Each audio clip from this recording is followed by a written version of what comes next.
தமிழ்நாட்டில் எஸ்ஐஆர் பணிகள் 100 விழுக்காடு நிறைவு. மொத்தம் 6.41 கோடி பேருக்கு எஸ்ஐஆர் படிவங்கள் வழங்கப்பட்டுள்ளதாக அறிவிப்பு. வரைவு வாக்காளர் பட்டியலில் இருந்து ஏறத்தாழ 80 லட்சம் வாக்காளர்கள் நீக்கப்பட வாய்ப்புள்ளதாக தகவல். முதல் ஸ்குவாஷ் உலக கோப்பையை வென்றுள்ள இந்திய அணிக்கு முதலமைச்சர் மு.க. ஸ்டாலின் வாழ்த்து. இந்திய அணியின் 4 மூவர் தமிழ்நாட்டை சேர்ந்த வீரர்கள் என மு.க. ஸ்டாலின் பெருமிதம். தமிழ்நாடு, புதுச்சேரி, கேரளா சட்டப்பேரவை தேர்தல் பணிகளுக்கு ஆயத்தம். அதிமுக சார்பில் இன்று முதல் டிசம்பர் 23 வரை விருப்ப விண்ணப்பம் வழங்கல்.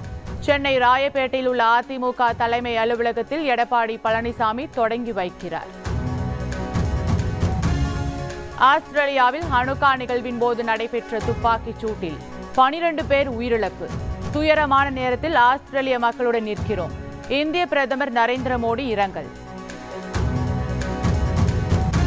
கொரோனா தடுப்பூசிக்கும் இளம் வயதினரின் திடீர் மரணத்திற்கும் தொடர்பு இல்லை. இளம் வயது மாரடைப்புக்கு நவீன வாழ்க்கை முறை, மது பழக்கங்கள் காரணமாக இருக்கலாம் என கணிப்பு. இந்திய மருத்துவ ஆராய்ச்சி கழகத்தின் ஆய்வறிக்கையில் தகவல். மனித தீர்ப்புக்கு தொழில்நுட்பம் வலு சேர்க்க வேண்டுமே தவிர அதுவே தீர்ப்பளிக்க கூடாது. வழக்குகள் தேக்கமடைவது நீதித்துறையின் ஒவ்வொரு நிலையிலும் முட்டுக்கட்டையை ஏற்படுத்துகிறது.